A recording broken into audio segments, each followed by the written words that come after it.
पूजा पाठ के महत्वपूर्ण नियम जो सबको पता होने चाहिए। 1. घर में पूजा करने वाले को केवल एक ही मूर्ति की पूजा नहीं करनी चाहिए।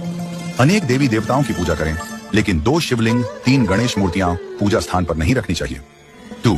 शालिग्राम की मूर्ति जितनी छोटी होगी उतनी ही अधिक फलदायक मानी जाती है। 3.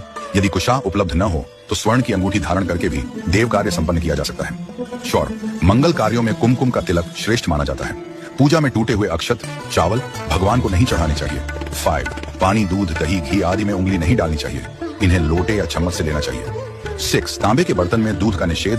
तांबे के बर्तन में दूध, दही या पंचामृत नहीं रखना चाहिए क्योंकि यह मदिरा समान हो जाते हैं। 7. आचमन का विधान।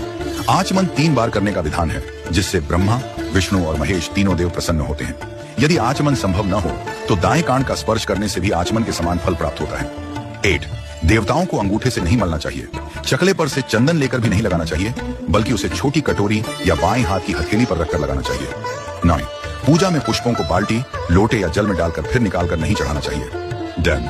भगवान के चरणों की 4 बार, नाभि की 2 बार, मुख की 1 बार या 3 बार और समस्त अंगों की 7 बार आरती उतारनी चाहिए। 11. आरती के दौरान जो घंटा, नगाड़ा, झांझर, थाली, घड़ियाल, शंख आदि बजते हैं, उनकी ध्वनि से आसपास के वायुमंडल में मौजूद कीटाणु नष्ट हो जाते हैं। नाद ब्रह्म माना जाता है, जो अनंत ऊर्जा उत्पन्न करता है। 12वें हवन के दौरान अग्नि प्रज्वलित होने के बाद ही आहुति दें। समिधा, हवन सामग्री अंगूठे से अधिक मोटी नहीं होनी चाहिए तथा इसकी लंबाई 10 अंगुल की होनी चाहिए। छाल रहित या कीड़ों से ग्रस्त समिधा यज्ञ कार्य में वर्जित है।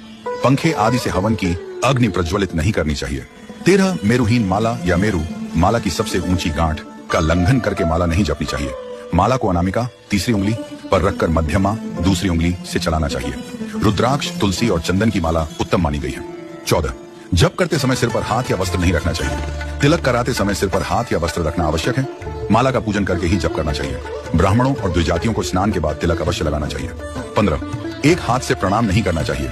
सोए हुए व्यक्ति के चरण स्पर्श नहीं करने चाहिए। बड़ों को प्रणाम करते समय उनके दाएं पैर को दाएं हाथ से और बाएं पैर को बाएं हाथ से छूकर प्रणाम करना चाहिए। 16. जप करते समय जीभ या होंठ नहीं हिलाने चाहिए। इसे उपांशु जप कहते हैं, जो 100 गुना अधिक फलदायक होता है। 17. जप करते समय दाएं हाथ को कपड़े या गौमुखी से ढककर रखना चाहिए। जप समाप्त करने के बाद आसन के नीचे की भूमि को स्पर्श करके नेत्रों से लगाना चाहिए। 18. संक्रांति, द्वादशी, अमावस्या, पूर्णिमा, रविवार और संध्या के समय तुलसी के पत्ते नहीं तोड़ने चाहिए। 19. एक दीपक से दूसरे दीपक को नहीं जलाना चाहिए। 20. यज्ञ, श्राद्ध आदि में काले तिल का प्रयोग करना चाहिए, सफेद तिल का नहीं।